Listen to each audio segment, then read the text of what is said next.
기도하겠습니다. 영광의 주 하나님 앞에 저희들이 모였습니다. 모인 우리들이 꽃과 같이, 향기가 나는 꽃과 같이, 예수 그리스도의 향기가 나는 꽃과 같이 아름다운 모습으로 주님 앞에 있게 하여 주옵소서. 하나님의 마음과 하나님의 뜻이 우리 마음 안에 심어지는 시간이 되게 하여 주시옵소서. 예수님 이름으로 기도드리옵나이다. 아멘. 오늘 말씀은 요한복음 4장 21절부터 보도록 하겠습니다. 요한복음 4장 21절부터 26절까지입니다. 다 같이 읽겠습니다. 시작. 예수께서 이르시되 여자여 내 말을 믿으라. 이 산에서도 말고 예루살렘에서도 말고 너희가 아버지께 예배할 때가 이르리라. 너희는 알지 못하는 것을 예배하고 우리는 아는 것을 예배하노니 이는 구원이 유대인에게서 남이라. 아버지께 참되게 예배하는 자들은 영과 진리로 예배할 때가 오나니 곧 이때라. 아버지께서는 자기에게 이렇게 예배하는 자들을 찾으시느니라. 하나님은 영이시니 예배하는 자가 영과 진리로 예배할지니라. 아멘.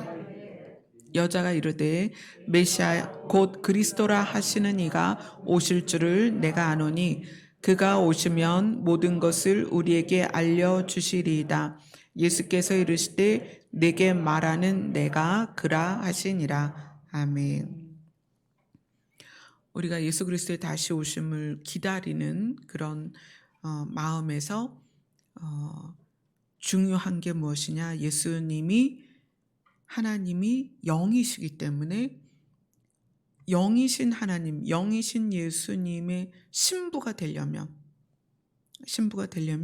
우리도 영이어야 된다. 영이어야 된다.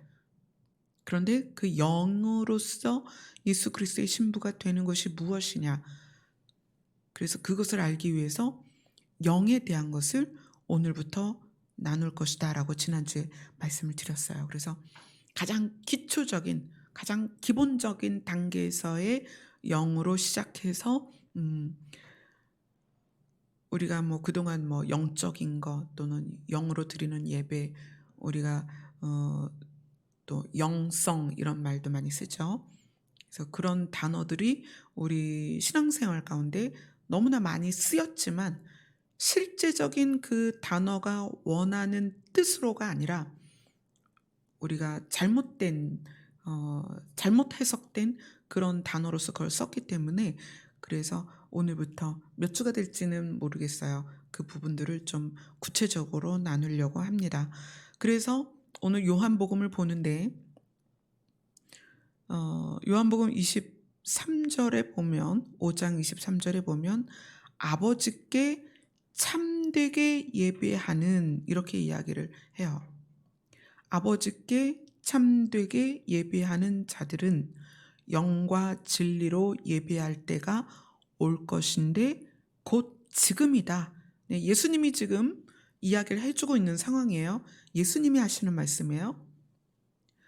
아버지께서는 자기에게 이렇게 예배하는 자들을 찾으신다. 자, 예수님이 말씀하시는 겁니다. 그리고 하나님은 영이시니 예배하는 자가 영과 진리로 예배할 것이다. 이렇게 얘기를 합니다. 요한복음에는 이제 아주 중요한 특징이 있어요. 이 요한복음에 다른 성경에서보다 가장 많이 나오는 단어가 있는데 그게 뭐냐면 아버지께라는 단어예요. 그냥 아버지라는 명사 말고 아버지께. 이 단어가 창세기에서 계시록까지 다 살펴보았을 때 요한복음에 가장 많이 나옵니다. 이건 어떤 의미냐면 하나님과 예수님의 관계성, 그 다음에 우리와 하나님과의 관계성을 나타내주는 단어라는 거예요. 다른 성경에 아버지라는 단어는 많이 나와요. 근데 그 아버지는 우리의 육신의 아버지를 칭하는 그런 아버지라는 단어로서 쓰였는데, 요한복음에서 나오는 아버지께라는 이 말은 관계, 예수님과 하나님이 어떤 관계다? 아버지와 아들 관계다. 그리고 우리와 하나님이 어떤 관계다? 아버지와 아들의 관계다라는 관계성을 드러내주는 그런 아주 중요한 단어예요. 그래서 이 아버지께라는 이 말이 성경 중에 요한복음에 가장 많이 나옵니다. 그 다음에 또 특징이, 이 요한복음의 특징이 뭐가 있냐면 23절을 시작할 때 아버지께 참되게 예비하는 이런 참되게의 이 참이 수학에서 여러분들이 이제 그 수학 시간에 명제를 다룰 때 참이다, 거짓이다라는 명제를 다룰 때 이 참은 필요 충분 요건을 충족해서 A는 B다, 이걸 바꿔서 B는 A다 해도 거짓이 아닌 거예요. 그걸 참된 명제라고 하는데, 여기에서 참이다라는 것은 진실된 것, 거짓이 없는 것, 거짓이 될 수 없는 것, 그 다음에 변함이 없는 것, 그 가치가 떨어지지 않는 것, 이런 모든 의미를 담고 있는 게 여기에서의 참이에요. 근데 신구약 성경을 통틀어서 그 의미의 참, 이것이 요한복음에 가장 많이 나옵니다. 그래서 요한복음의 이 특징은 하나님과 나와의 관계, 그 다음에 하나님과 예수님과의 관계, 그 관계성을 굉장히 중요하게 다루고 있다. 요한복음이. 그 다음에 모든 성경 중에 요한복음이 중요하게 다루는 게 참. 무엇이 진리냐? 무엇이 참된 것이냐? 그것을 요한복음이 다루고 있다는 거예요.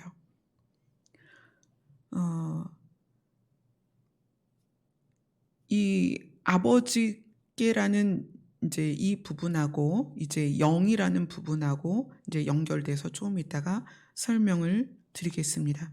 자, 24절에 보면 하나님은 영이시니 이렇게 표현을 하고 있어요. 우리는 이제 성경을 통해서 하나님이 영이시다라는 것은 이미 우리가 익히 듣고 있죠. 알고 있고 우리가 늘 고백하던 말입니다. 하나님은 영이시다. 자, 고린도 후서로 가겠습니다.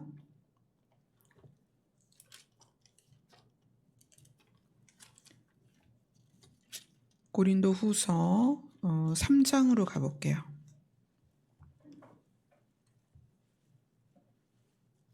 고린도 후서 3장 17절을 읽겠습니다. 시작. 주는 영이시니 주의 영이 계신 곳에는 자유가 있느니라. 여기에서의 주는 예수님을 말하는 거예요. 하나님은 영이시다. 주는 영이시다. 그리고 주의 영은 성령이시죠. 예수의 영이시기도 하고 하나님의 영이시기도 하고 성령이기도 합니다. 그래서 하나님은 영이시고 고린도후서에서는 주는 영이시고 또 성령은 말 그대로 진짜 영이십니다. 그러면 하나님도 영이고 예수님도 영이고 성령도 영이고 영이라는 단어를 적용시킬 수 있는 분은 하나님과 예수님과 성령뿐이냐? 그렇지는 않아요. 영적인 존재가 또 있죠. 우리가 잘 아는 천사와 사단도 영입니다. 영적인 존재예요. 그죠? 자, 그 부분을 한번 볼게요. 천사는 히브리서 1장에 많이 나와요. 히브리서 1장은 천사라는 단어가 아주 많이 나옵니다. 그 중에 천사들을 어떻게 표현했냐면 히브리서 1장 14절입니다. 같이 읽겠습니다. 시작. 모든 천사들은 섬기는 영으로서 구원받을 상속자들을 위하여 섬기라고 보내심이 아니냐. 음. 천사도 영인데 어떤 영이냐면 섬기는 영이다. 근데 이 섬기는 영을 구원받을 상속자들을 위하여 섬기라고 보내셨다. 이렇게 이 히브리서 저자가 이야기를 해요. 그러니까 하나님도 예수님도 성령도 영이고, 그다음에 여기는 천사도 영이다 이렇게 말해주고 있죠. 천사는 그런데 특징이 있다. 어떤 특징이냐면 섬기는 영이다. 그래서 하나님이 구원받을 상속자들, 하나님의 나라로 와야 될 상속자들을 도와주라고 하나님이 천사들을 이 땅에 보내신다. 그래서 그것은 태초로부터 지금까지 지속적으로 천사들은 우리의 삶에 개입되고 있습니다. 그래서 우리 주변에는 정말 아주 순간에 죽을 수도 있는 상황에서 그 죽음을 모면하는 경우들이 있어요. 근데 그런 경우에 많은 부분이 하나님이 섬기는 영을 보내셔서 우리를 도우시는 경우가 굉장히 많습니다. 저도 이제 여러 번 그런 경험을 했었어요. 4살, 5살 때 세발 자전거 타고 옛날에는 뚝방길이 많이 있었어요. 그리고 밑으로는 낭떠러지고 개천이 흐르고. 근데 4살, 5살 요때 어쩌면 더 어렸을지도 몰라요. 근데 그때 세발 자전거를 타고 가다가 뚝방길로 그냥 곤두박질을 쳤어요. 그래서 그 세발 자전거를 타고 곤두박질 쳐서 그 개천가에 떨어졌는데 하나도 안 다치고 그 자전거를 끌고 올라왔던, 또 저희 친정아버지께서 목회하실 때 그때는 2층 상가에서 목회를 하셨는데 2층 상가에 올라가는 계단이 굉장히 옛날 건물이라 계단 폭이 되게 높았어요. 높고 발폭은 좁고 되게 위험한 그런 계단이었는데 꼭대기에서 제가 중학교 한 3학년 때쯤인가요? 굴러 떨어졌었어요. 그 계단을 그냥 떼굴떼굴 굴러 떨어졌는데도 아무데도 안 다치고. 저는 참 그런 경험들을 여러 번 많이 지나왔는데, 그게 이제 하나님께서 천사들을 섬기는 영으로서 우리 각자에게 붙여주셔서, 그래서 우리는 그걸 이제 수호천사다 그렇게 얘기하죠. 많은 부분들을 하나님께서 도우시고, 뭐 20대 때는 저기 서울의 번동에 가면 염광여상이라고 있어요. 그 염광여상 앞에 펜시점에서 제가 선물 포장 아르바이트 할 때가 있었어요.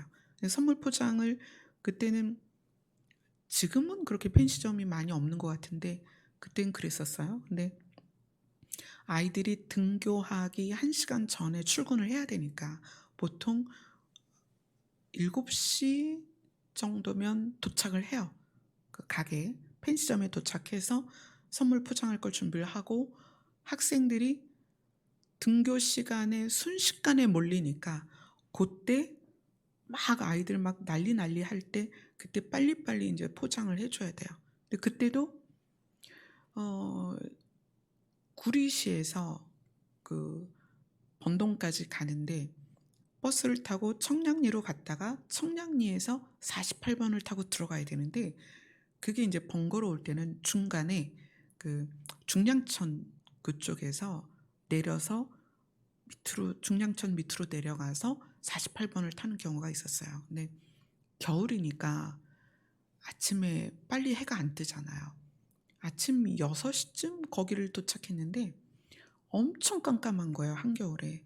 근데 어떤 사람이, 저는 이제 출근 시간을 조금 한 20분 정도 단축하려고 청량리까지 안 가고 중량천에서 내린 건데, 그 중량천 밑으로 내려가서 버스를 기다리는데 아무도 없는 거예요. 그리고 왜 영화에서 보면 기분 나쁜 상황이 무서운데 안개까지 끼는 거 있죠. 막 자욱하게 겨울에 새벽 안개 끼고 사람은 아무도 없고 다니는 차도 없고 분명히 이제 버스가 오긴 올 건데, 근데 그때 제일 무서운 게 사람이거든요. 그것도 남자가 나타나면 더 무섭죠. 20대 21살 22살 그때였는데 남자 하나가 딱 등장을 하는 거예요. 근데 그 사람이 어떤 상태였냐면 술을 먹었는지 약을 했는지 눈에 초점이 없고 막 그런 상태에서 저한테 막 이상한 말을 하면서 오는 거예요. 너무 무서워 가지고 어떻게 할 수가 없는 거야. 근데 딱 밑에 이제 돌이 하나가 있어서 돌을 하나 딱 집었어요. 돌을 집어 들었는데 이 사람이 갑자기 눈이 토끼같이 되더니 뒷걸음질을 치는 거예요. 그 뒷걸음질 치면서 막 나중에는 뭐 걸음아 나 살려라고 막 도망을 가는 거예요. 그래서 저는 이 돌을 딱 보면서 야, 돌의 위력이 이렇게 셌나? 그리고는 이제 돌을 내려놓고 그다음부터 이제 사시나무 떨듯이 떨다가 버스를 타고 출근을 하고 그다음부터는 절대 그런 노선으로 안 갔어요. 청량리까지 갔다가 출근했는데 그날 이후에 얼마 안 있어서 그걸 깨달았어요. 아, 하나님께서 천사를 보내셨구나. 그 사람의 눈을 열어서 천사를 보게 하셨구나. 나귀가 사람의 말을 하고 나귀가 눈을 열어서 불칼을 든 천사를 봤잖아요. 그것처럼 그 사람도 하나님이 눈을 열어서 천사를 보게 하셨구나. 수호천사를 봤구나. 그거를 깨달았어요. 근데 오늘 히브리서의 천사의 역할이 섬기는 영이다. 이렇게 얘기해요. 그러면 천사는 언제부터 있었을까? 사람보다 먼저 있었죠. 그럼 사람보다 먼저 있을 때 사람이 있기 전에는 이 천사의 역할이 뭐였을까? 하나님을 섬기는 존재였죠. 하나님을 섬기고 하나님이 명령을 했을 때 그것을 수행하는 천사였다가 하나님께서 사람을 만드시고 그 다음에 그 천사 중에 일부가 사람을 섬기게 된 거죠. 그래서 여기에 섬기는 영이다 이렇게 나와요. 자, 영적인 존재, 영, 하나님, 예수님, 성령, 그리고 천사도 영이다 이렇게 이야기를 해요. 그러면 이제 여러분들은 창세기부터 계시록까지 천사가 가장 많이 등장하는 책이 뭐일 것 같아요? 조윤성 집사님.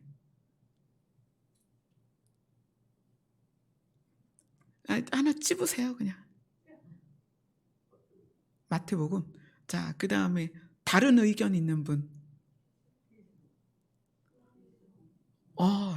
요한계시록이라고 생각한 분 손 들어보세요. 네, 요분들 다음 주에 선물 드리겠습니다. 저도 놀랐어요.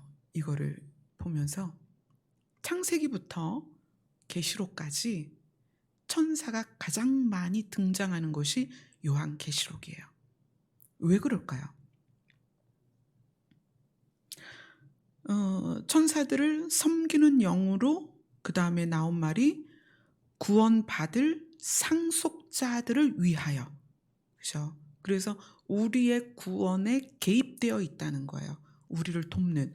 그래서 계시록에 천사가 가장 많이 등장을 합니다. 그 다음에 또 어디를 볼까요? 마태복음을 볼까요? 마태복음 13장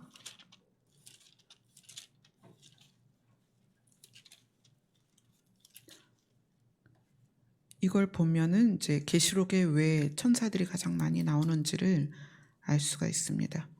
마태복음 13장 39절부터 볼게요.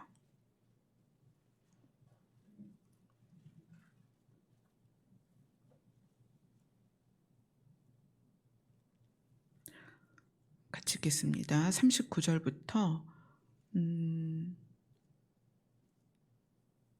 43절까지 49절까지 보겠습니다. 시작. 가라지를 뿌린 원수는 마귀요 추수 때는 세상 끝이요 추수꾼은 천사들이니 그런즉 가라지를 거두어 불에 사르는 것 같이 세상 끝도 그러하리라. 인자가 그 천사들을 보내리니 그들이 그 나라에서 모든 넘어지게 하는 것과 또 불법을 행하는 자들을 거두어 내어 풀무불에 던져 넣으리니 거기서 울며 이를 갈게 되리라. 그때의 의인들은 자기 아버지 나라에서 해와 같이 빛나리라. 귀 있는 자는 들으라. 천국은 마치 밭에 감추인 보화와 같으니 사람이 이를 발견한 후에 숨겨두고 기뻐하며 돌아가서 자기의 소유를 다 팔아 그 밭을 사느니라. 또 천국은 마치 좋은 진주를 구하는 장사와 같으니 극히 값진 진주 하나를 발견함에 가서 자기의 소유를 다 팔아 그 진주를 사느니라. 또 천국은 마치 바다에 치고 각종 물고기를 모는 그물과 같으니 그물에 가득함에 물가로 끌어내고 앉아서 좋은 것은 그릇에 담고 못된 것은 내버리느니라. 세상 끝도 이러하리라. 천사들이 와서 의인 중에서 악인을 갈라내어 풀무불에 던져 넣으리니 거기서 울며 이를 갈리라. 예수님께서 가라지와 좋은 씨에 대한 비유를 하시면서 등장시킨 게 천사였습니다.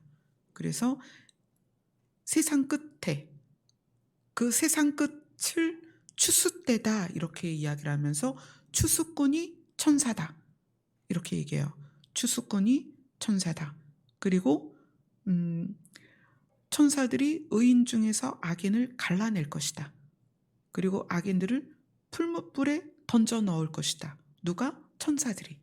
그 일들을 구원받을 백성을 섬기는 영으로서의 천사가 마지막 이 지구의 마지막, 그 다음에 천년왕국의 마지막, 그래서 하나님께서 세우시는 새하늘과 새 땅으로 시작되는 그 경계까지 그 일을 천사들이 한다. 그래서 천사를 섬기는 영이다. 이렇게 얘기를 해요. 근데 이제 여기에 또 누가 등장하냐면 마귀가 등장을 하죠. 그죠? 그럼 마귀는 뭘까요? 마귀도 영이니까 마귀도 봐야 되겠죠. 베드로 후서를 갑니다. 베드로 후서 2장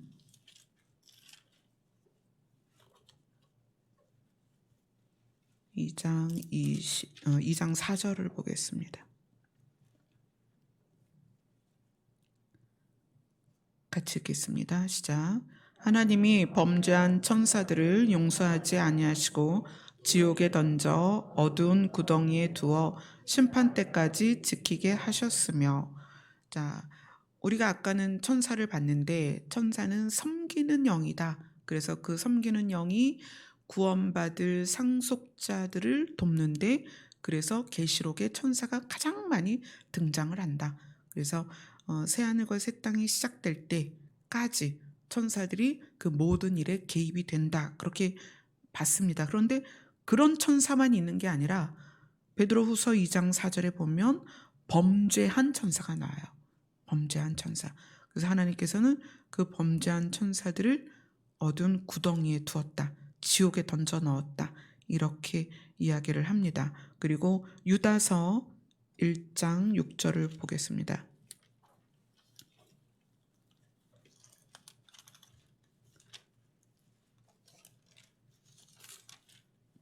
유다서 1장 6절입니다. 같이 읽겠습니다. 시작. 또 자기 지위를 지키지 아니하고 자기 처소를 떠난 천사들을 큰 날의 심판까지 영원한 결박으로 흑암에 가두셨으며. 여기서 보면은 어떤 천사가 있냐면 자기 지위를 지키지 않고 자기 처소를 떠난 천사들. 그래서 이런 천사를 뭐라고 말하냐면 타락한 천사다. 그렇게 얘기를 해요. 자기 지위를 지키지 않고 자기가 있어야 할 곳을 떠난 천사, 그 타락한 천사가 있다. 그러니까 영으로서 천사는, 실제 천사는 굉장히 좋은 거죠. 역할이. 하나님께서 그들을 그렇게 만드셨습니다. 그런데 그 지위와 장소를 떠난 타락한 천사가 있다는 거예요. 그래서 그 천사들, 타락한 천사들, 범죄한 천사들의 정체, 그것을 계시록이 설명을 하고 있죠. 자, 계시록 12장을 보겠습니다.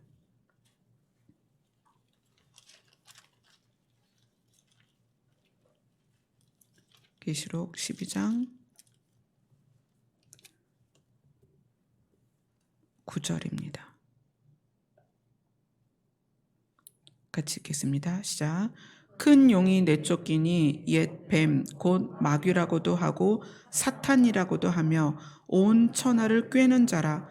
그가 땅으로 내쫓기니 그의 사자들도 그와 함께 내쫓기니라. 여기서의 사탄은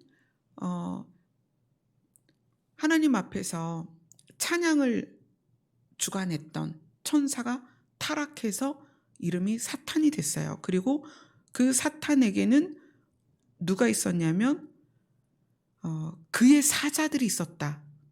그의 사자들이란 그 타락한 천사 중에 가장 우두머리인 사탄을 추종하는 세력이 있었다. 근데 그들도 어떤 존재다? 천사다. 그게 자기의 지위와 처소를 떠난 타락한 천사들인 거죠.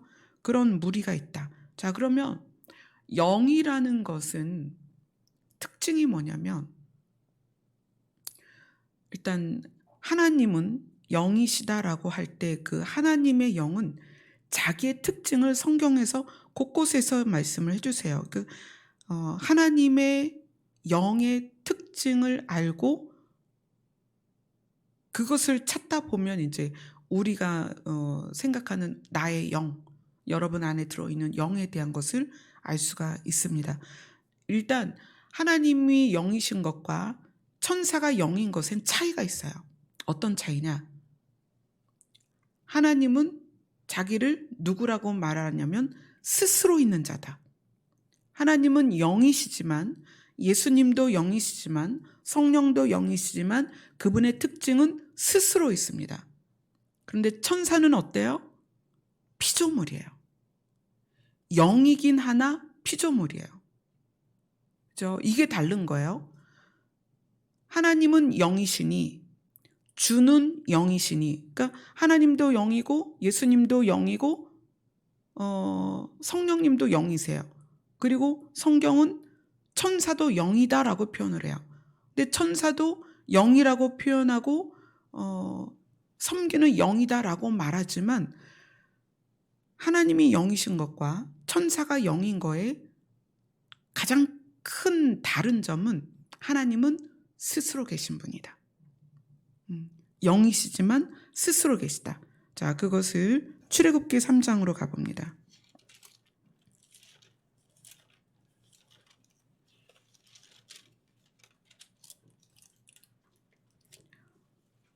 출애굽기 3장 14절입니다.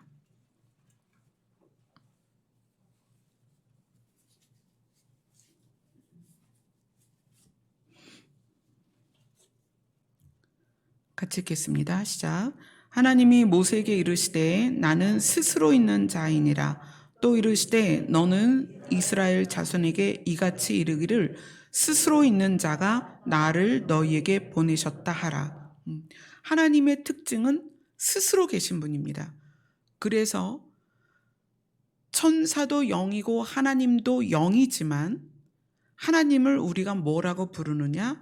신이라고 부르는 거예요. 신.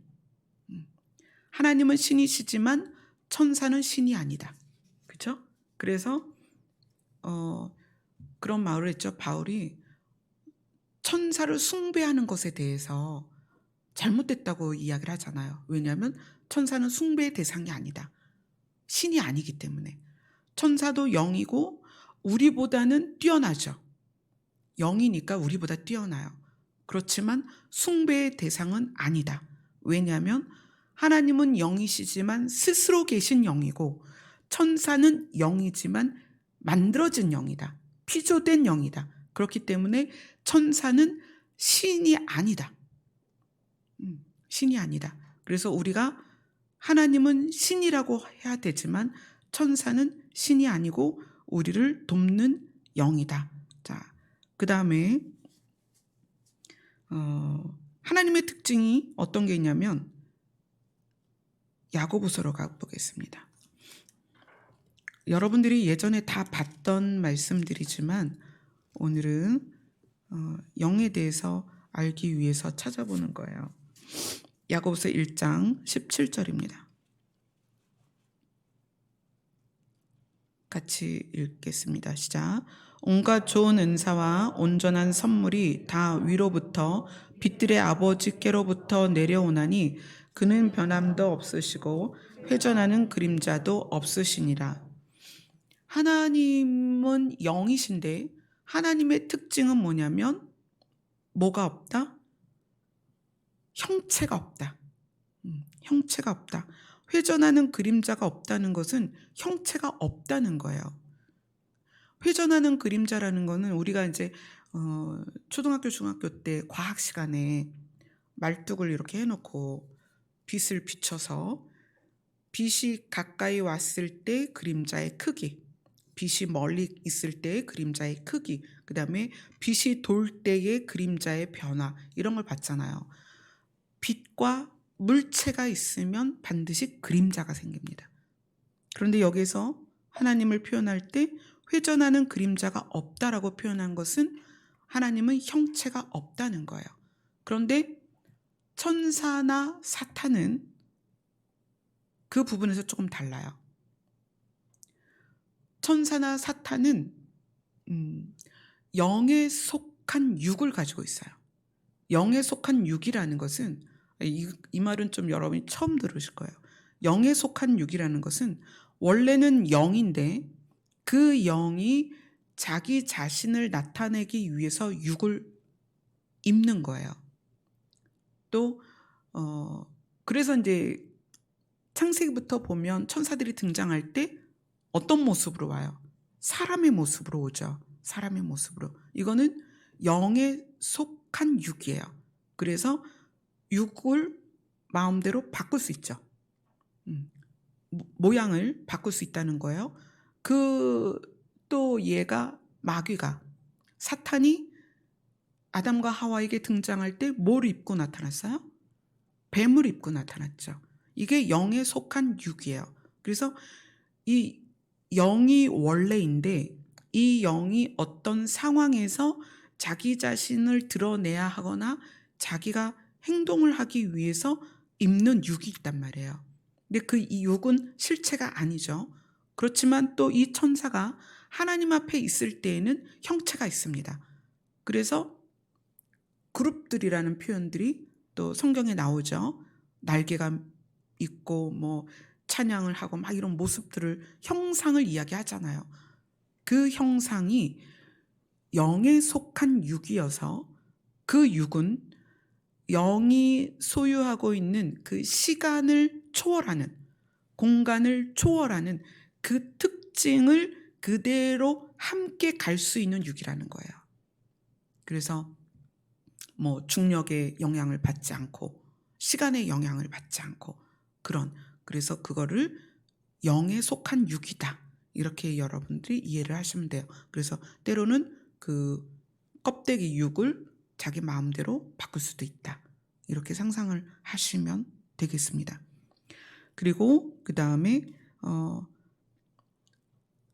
하나님의 영의 특징은 뭐가 있을까요? 우리 베드로 후서로 가보겠습니다.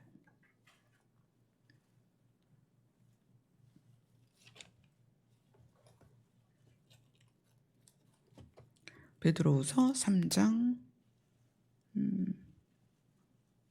8절입니다.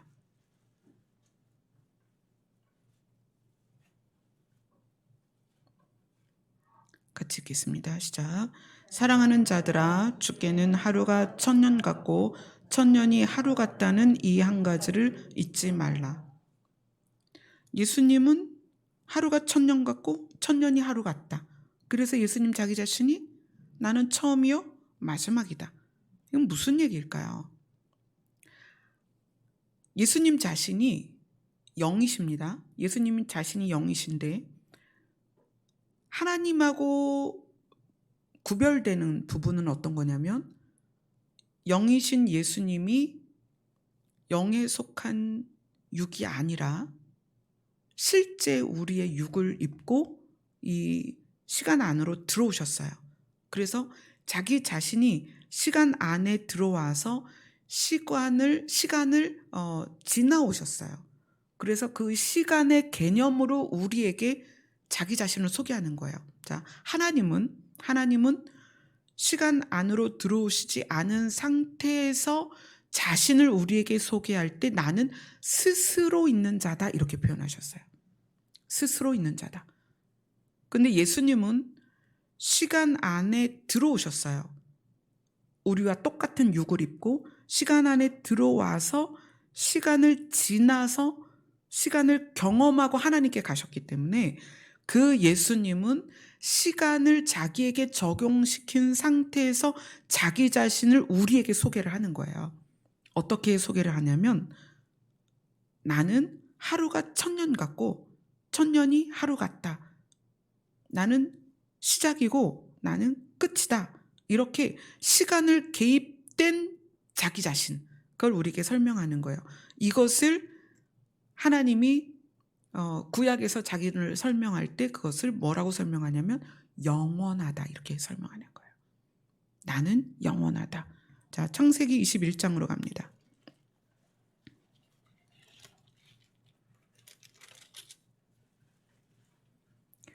창세기 21장 33절입니다.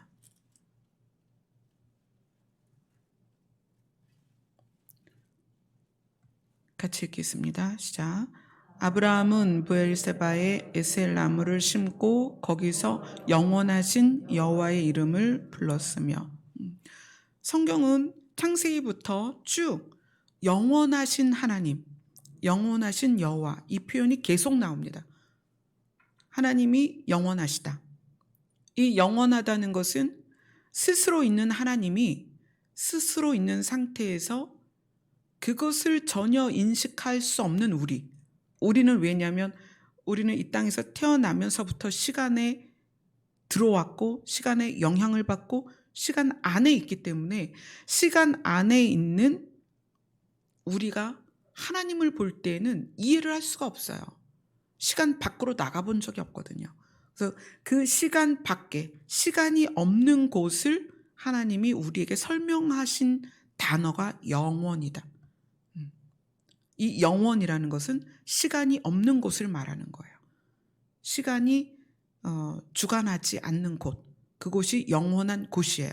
그리고 시간이 없는 곳에서 계실 수 있는 분, 그분이 영원하신 여호와. 근데 예수님은 우리와 같이 시간 안에 들어와서 시간을 지나셨기 때문에 그래서 예수님이 우리에게 자기 자신을 시간을 넣어서 시간이란 개념을 넣어서 설명하시는 거예요. 나는 하루가 1000년 같고 1000년이 하루 같아. 그것을 너희들 한번 생각해 봐봐. 나는 그런 존재야. 이렇게 예수님은 자기 자신을 설명하는 거고 하나님은 자기 자신을 나는 영원하다 이렇게 표현하는 거예요. 영원하다는 것은 시간이 오래 가는 것이 아니다. 시간 자체가 없는 것이다.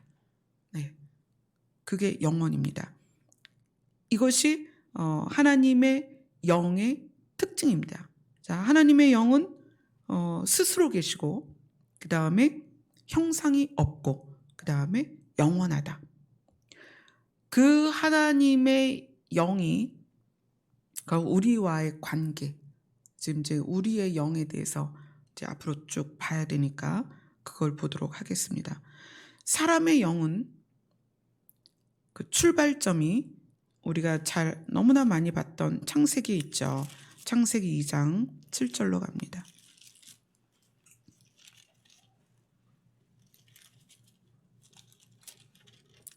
창세기 2장 7절 같이 읽겠습니다. 시작.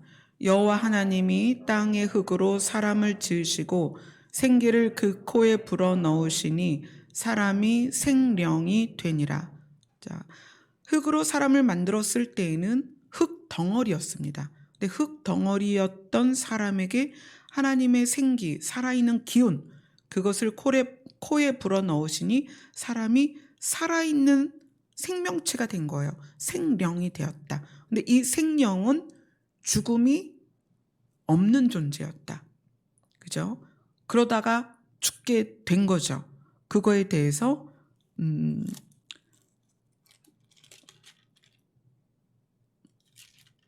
하나님께서 사람들에게 뭐라고 말씀하시냐면 창세기 6장으로 갑니다.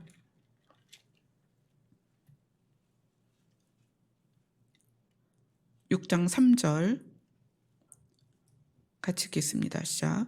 여호와께서 이르시되 나의 영이 영원히 사람과 함께하지 아니하리니 이는 그들이 육신이 됨이라. 그러나 그들의 날은 120년이 되리라 하시니라. 창세기 2장에서는 사람이 생령이 되었고 그 다음에 창세기 6장에 가서는 사람이 육신이 되었습니다. 생령의 특징은 죽지 않는 존재였고 육신의 특징은 죽는 존재라는 거예요. 근데 거기에서 죽는 존재가 되는 상황에서의 그 조건을 나의 영이, 하나님의 영이 영원히 사람과 함께 하지 않게 되었다라는 것을 설명을 해주고 있어요. 이제 더 자세한 거는 이제 다음 주로 넘어갈 건데, 자, 그래서 오늘 본문으로 가봅니다. 요한복음 4장으로 갑니다.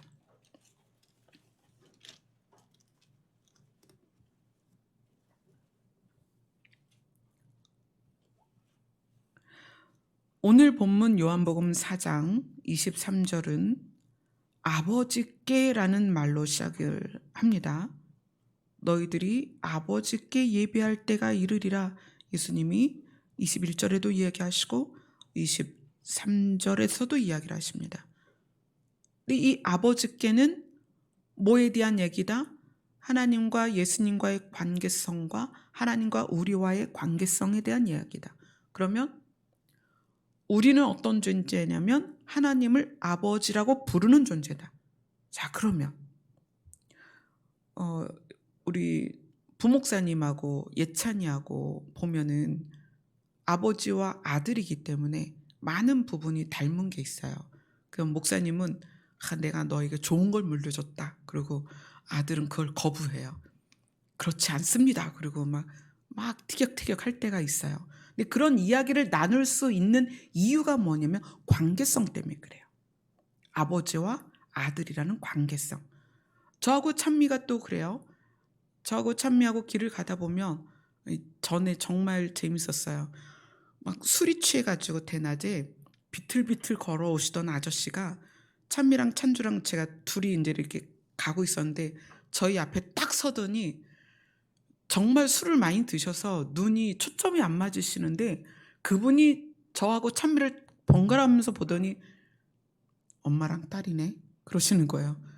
엄마랑 딸이라는 걸 어떻게 안 거예요? 닮았잖아요. 그죠? 관계성이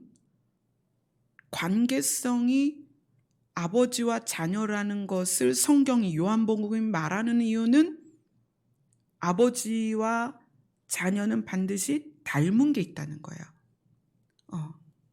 그죠? 이거를 이제 동질성이라고 부릅시다. 동질성. 우리는 그것을 과학적으로 유전자다 그렇게 얘기해요. 유전자 검사를 하면 아버지와 아들, 엄마와 딸, 엄마와 아들 이 관계가 분명히 드러나요. 그게 동질성이죠. 유전자라는 것이 같기 때문에 아버지와 딸, 아들 이걸 밝혀낼 수가 있어요.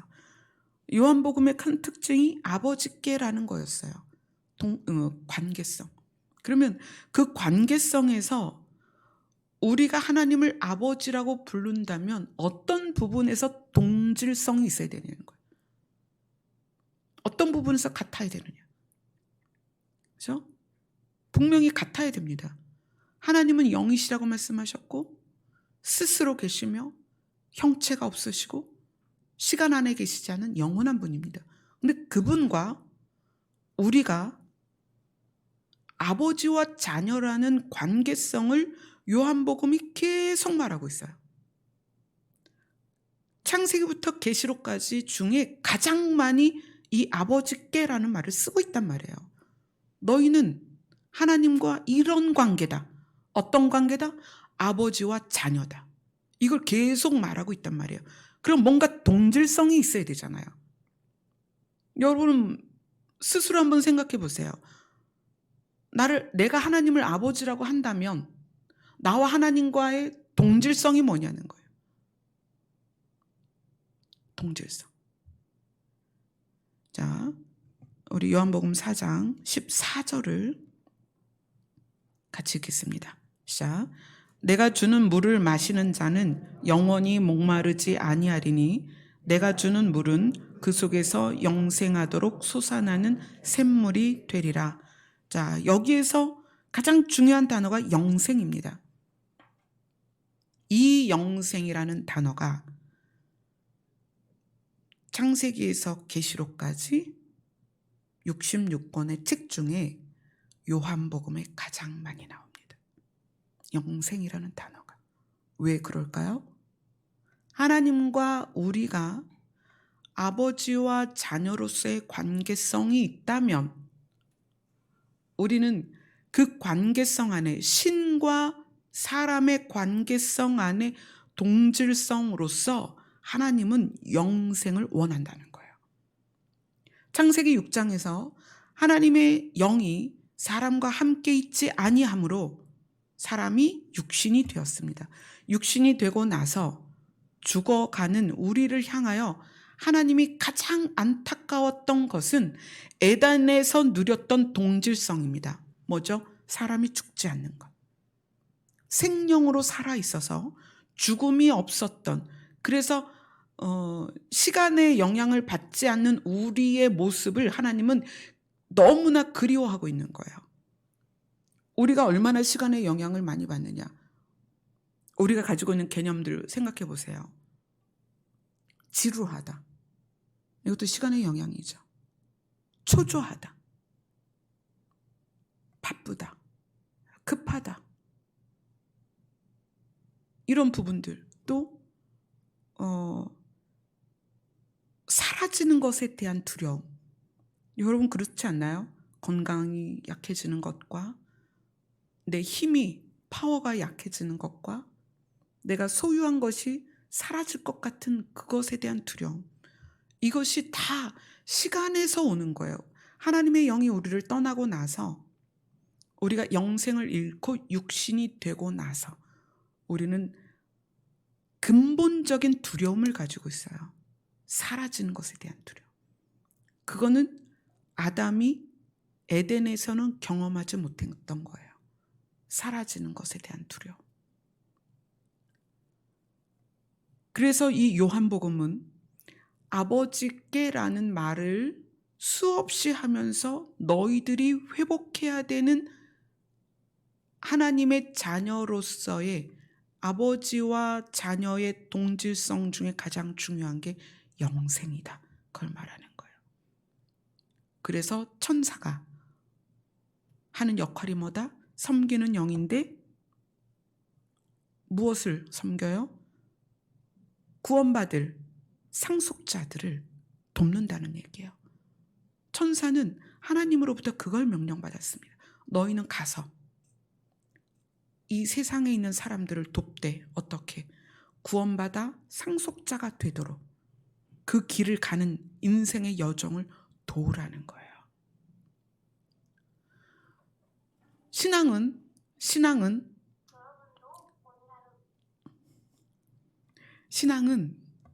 우리의 신앙은 딱 이거 하나예요.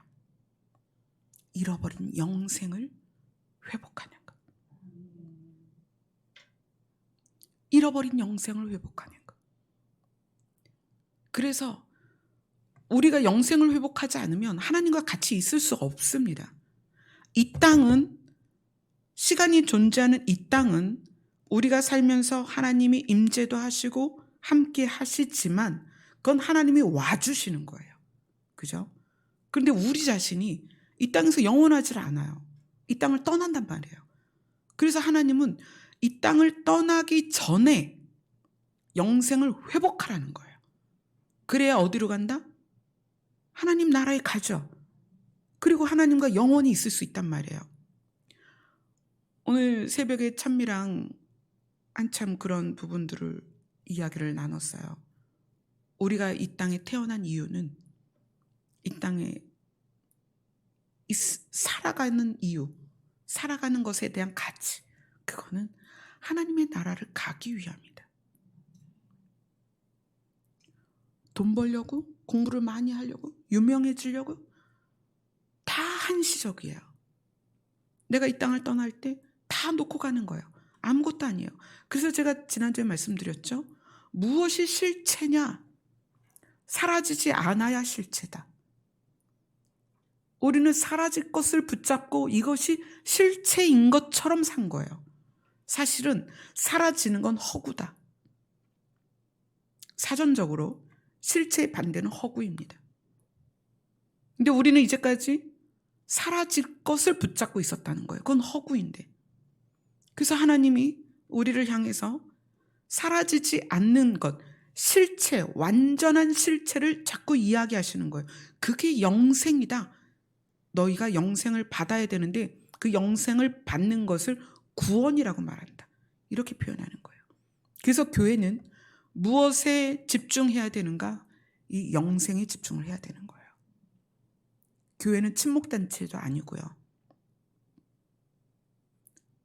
우리가 좀 더 교양 있게 바뀌는 어떤 윤리적이고 도덕적으로 훈련되는 곳도 아닙니다.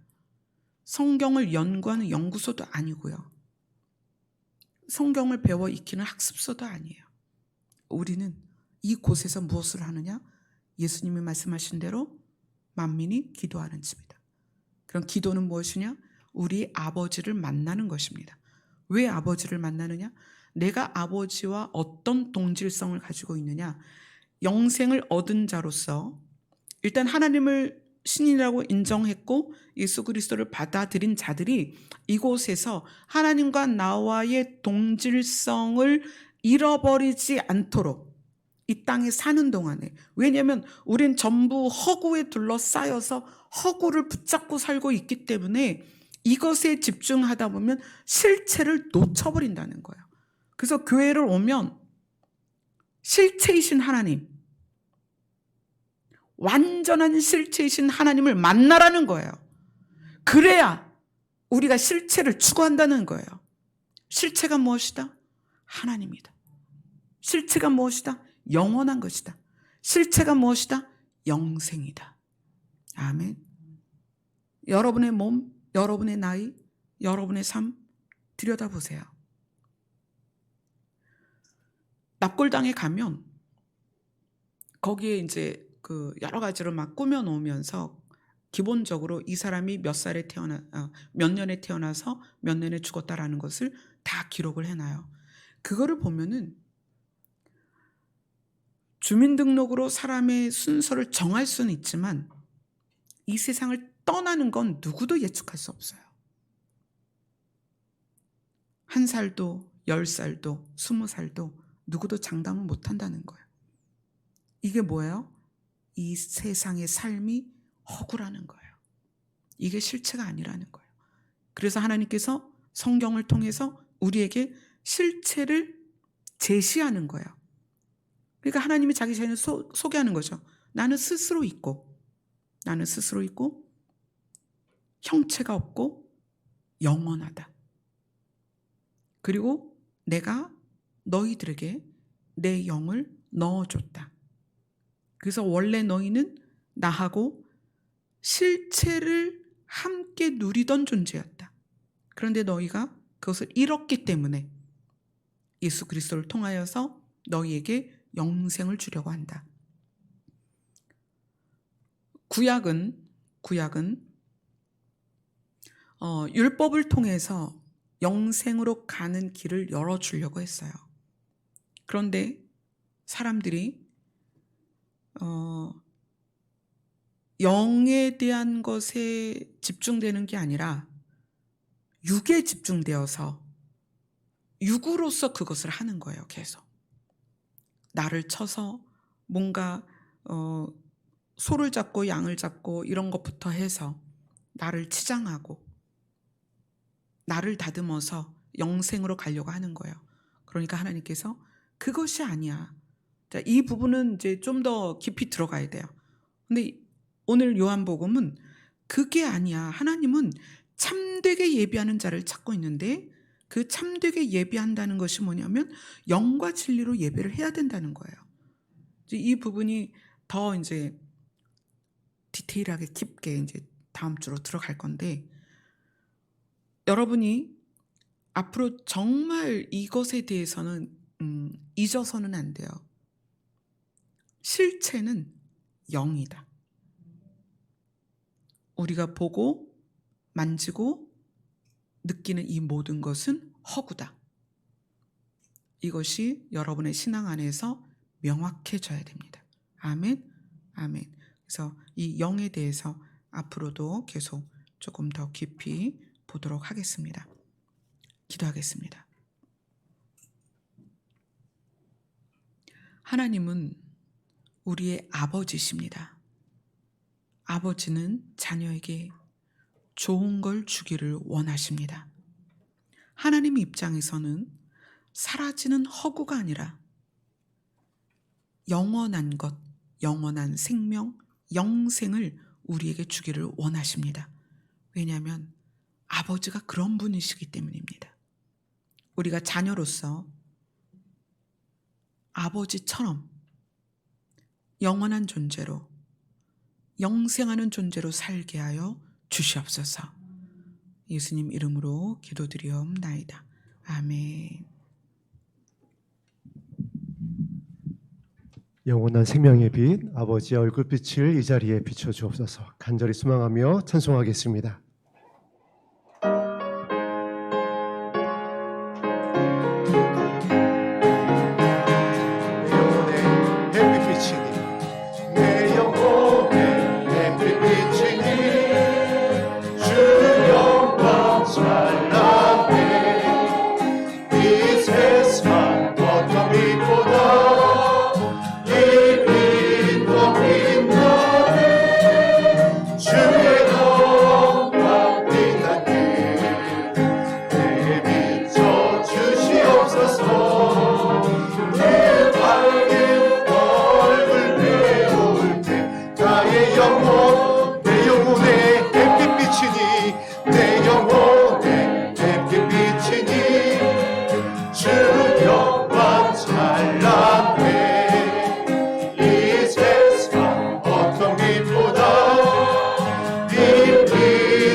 주시고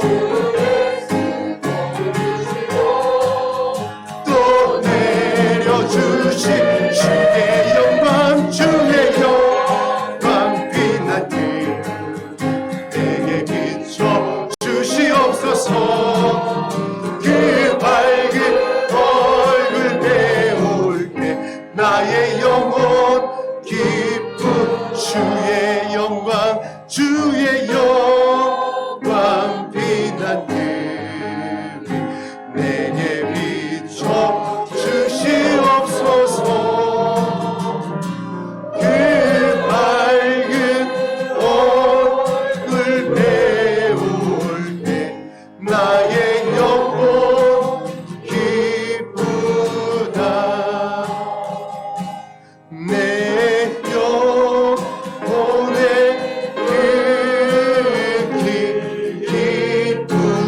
기쁨에서 맑은 바람이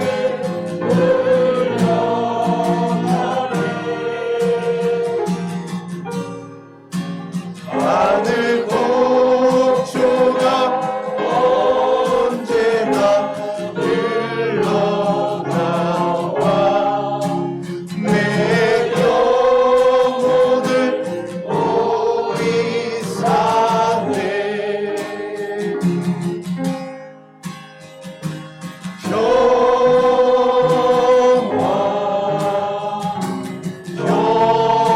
평화로다 하늘 위에서 내려오네.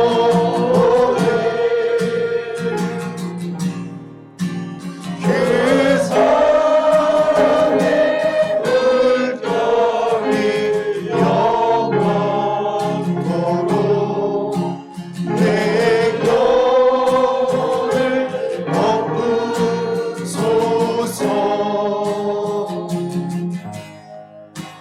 내 마음속에 솟아난 이 평화는 깊이 묻힌 보배로다.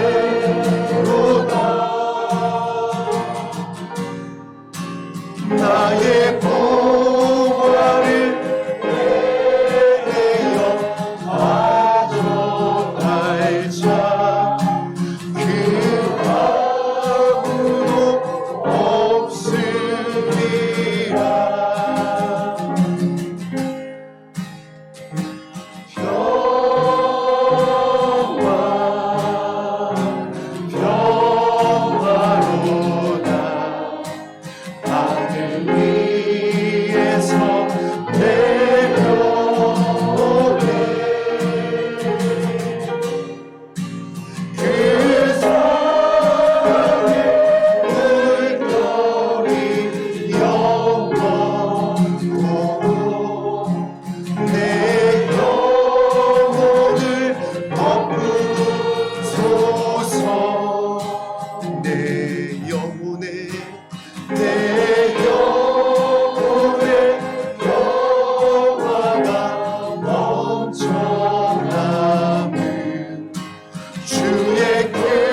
영원한 것, 실체를 붙잡은 사람이 평화를 누립니다.